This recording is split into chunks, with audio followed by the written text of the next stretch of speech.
Park street আসলে একটা লাশের রাস্তা, বিশ্বাস হচ্ছে না? আজ যেখানে কফি খাচ্ছেন তার পুরনো নাম ছিল বারিয়েল গ্রাউন্ড বা কবরস্থানের রাস্তা। এখন আপনিই বলুন, আপনি কি এমন কোনো রাস্তায় শখ করে বাড়ি কিনবেন যার নাম শমশান রোড? নিশ্চয়ই না।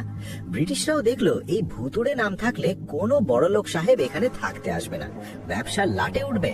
তাই জায়গাটার ভুতুড়ে বদনাম ঘোচাতে ব্রিটিশরা চালাকি শুরু করলো। এই রাস্তার পাশেই ছিল চিফ জাস্টিস এলিজা ইম্পের বিশাল বাগান বাড়ি, যেখানে তিনি হরিণ পুষতেন।